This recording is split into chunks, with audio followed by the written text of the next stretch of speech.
Bienvenue pour cette séquence. Parole de la vie éternelle avec Marc Joseph. Nous sommes aujourd'hui le 30 mai. 30 mai 2024. Et je suis venu te rappeler que ce jour du 30 mai 2024 est pour toi un jour de grâce et de bénédiction avec la présence de Jésus-Christ dans ta vie.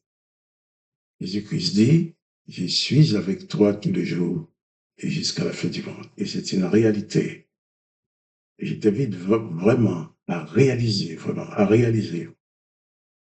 la permanence de cette présence divine de Jésus-Christ dans ta vie, afin de bannir de toi toute forme de panique, de déprime et de découragement. Alors, pas de panique. Jésus-Christ est avec toi. Quels que soient les événements que tu as à vivre durant cette journée, n'oublie pas que tu n'es pas seul. Tu n'es pas seul. Jésus-Christ est avec toi. Il t'accompagne parce qu'il veut être avec toi.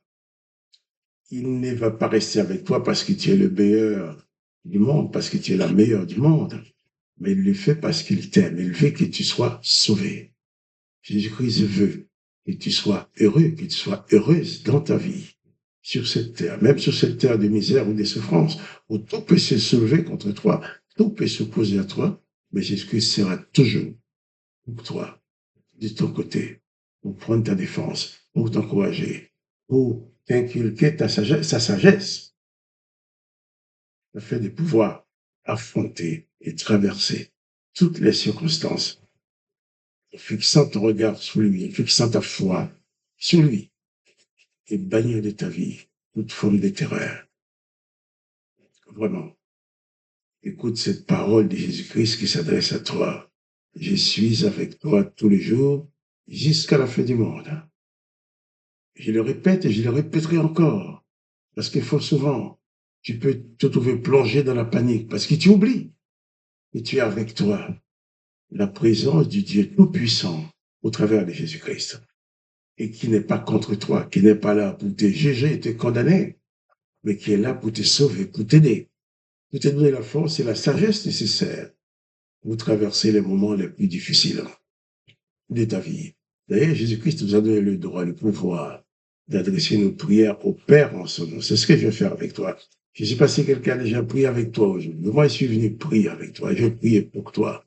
Bien sûr, je suis pas à côté de toi. Tu ne peux pas me toucher. Mais, au travers de l'esprit de Jésus-Christ, ton esprit et mon esprit sont en communion. Et nous pouvons prier au travers de cette prière. Donc moi, je vais prier. Toi aussi, prie en même temps que moi. Dis tes besoins à Dieu.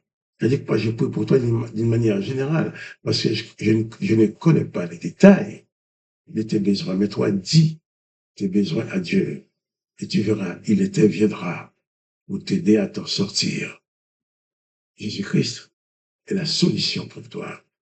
Alors, prions ensemble. Père, je me tiens devant toi, avec ce frère, cette sœur, avec cet homme, cette femme, qui prie en même temps que moi en regardant cette vidéo.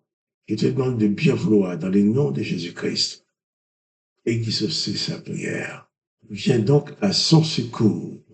Ne permets pas, tu ne permettras jamais qu'il s'écroule, qu'elle s'écroule, mais tu lui donneras toujours la main afin qu'il puisse s'en sortir, qu'elle puisse s'en sortir. Tu connais les difficultés qui sont devant lui, qui sont devant elle maintenant. Tu connais le combat qu'elle mène. Sois sa victoire, je t'en prie. Visite mon frère, visite ma sœur. En ton nom, je proclame la guérison sur son corps malade. Je proclame ta paix dans son cœur. Je proclame la sérénité qui vient de toi dans sa vie. Que son âme soit apaisée et tranquillisée par ta présence, papa. Je te remercie et t'en prie de bien vouloir exaucer cette prière dans la vie de mes bien-aimés. Et je t'en prie, dans le nom du Seigneur Jésus-Christ. Amen. Amen. Jésus-Christ a dit ce que nous demandons en son nom, il le fera. Il a dit que nous pouvons à tout moment adresser nos prières au Père. Lui, il est toujours avec nous. Le Père aussi, au travers de lui, est avec nous. C'est nous-mêmes qui ne prenons pas toujours conscience de cela. Je t'invite à t'installer dans un état de conscience, que tu sois toujours conscient Et Jésus-Christ est avec toi pour diriger ta vie, pour te conduire dans la paix, dans la victoire et dans l'apaisement. Alors que son Saint-Nom soit glorifié, que les noms de Jésus-Christ soient bénis. Que toi aussi tu sois richement béni par la présence de Jésus-Christ dans ta vie. Et n'oublie pas qu'aujourd'hui, c'est pour toi un jour de grâce, un jour de victoire. La grâce de Jésus-Christ est dans ta vie. Maintenant, il faut le réaliser. Et je propose de continuer avec toi la lecture de l'évangile de Jean. Jean chapitre 10. Nous avons lu hier. C'est pour ça qu'il nous parle du voleur. Jésus appelle les voleurs tous ceux qui sont venus avant lui pour mettre la pagaille dans ta vie, pour t'inculquer des doctrines qui ne correspondent pas, qui ne correspondent pas aux enseignements du Père, aux enseignements de Jésus-Christ. Jésus-Christ les appelle les voleurs qui viennent pour dérober, égorger et détruire les brebis. Mais il a dit que lui, Jésus, il est venu pour que tu aies la vie et que tu aies une vie abondante. Lisons maintenant dans Jean chapitre 10, verset 11. Jésus-Christ dit ceci: je suis le bon berger. Le bon berger donne sa vie pour ses brebis. Je vais lire que ces versets-là, vous savez. Je suis le bon berger. Le bon berger donne sa vie pour ses brebis. Si nous considérons le contexte où Jésus a dit ces paroles, il était en Israël, parmi les Juifs, les pharisiens, les sadducéens, ou les Juifs aussi, qui n'étaient pas des autorités religieuses. Mais leur croyance était là. Et tous les jours, ces Juifs récitaient ces psaumes de David. Adonai Roi, l'Éternel est mon berger. Tandis qu'ils sont en train de dire toute la journée que l'Éternel est leur berger, mais ils étaient capables de s'entretuer entre eux. Ils étaient capables de lapider le voisin qui a commis une erreur. Ils étaient capables de tuer cette femme qui a commis l'adultère. Ils étaient capables de massacrer n'importe qui au nom de l'Éternel, leur berger. Et Jésus va arriver, lui va dire, tandis qu'ils disent l'Éternel est leur berger, Jésus dit, je suis le bon berger. Jésus n'a pas dit que l'Éternel n'était pas un berger. Il n'a pas dit qu'Israël n'avait pas un berger. Mais Jésus-Christ dit, lui, il est le bon berger. Et il donne la raison pour laquelle il peut dire qu'il est le bon berger. Il n'a pas dit qu'il est un bon berger. Il dit, je suis le bon berger. Il n'y en a pas d'autre. Et il ajoute, le bon berger donne sa vie pour ses brebis. Voilà. Jésus-Christ n'est pas un berger qui va t'ordonner de tuer telle ou telle personne parce qu'il ne te fait pas plaisir. Jésus-Christ n'est pas le berger qui va te demander d'exercer la vengeance contre telle ou telle personne qui t'a fait du mal, de l'éliminer, de l'exterminer.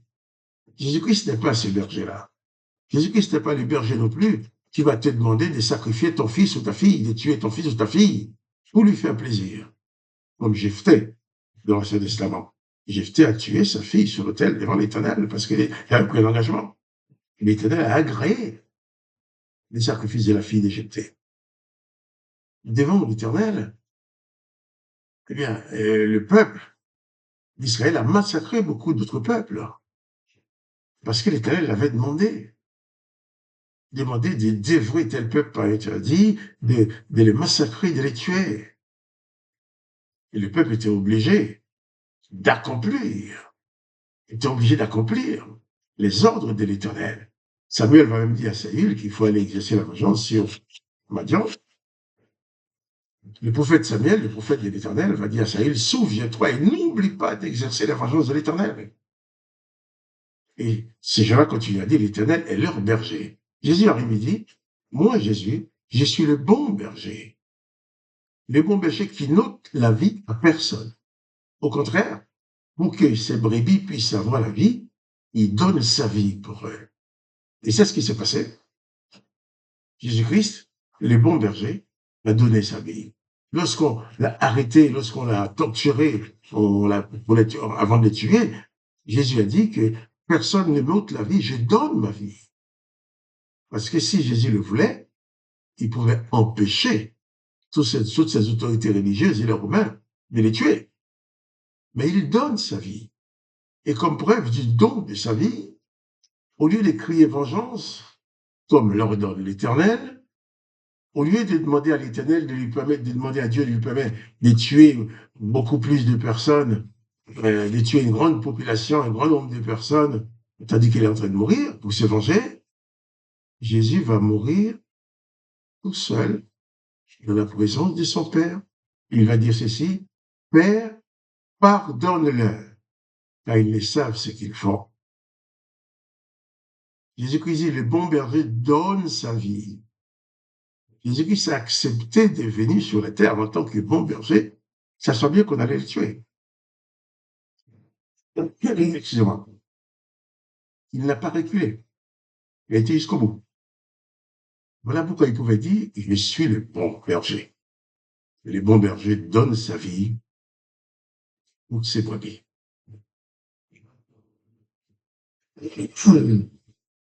Pardon.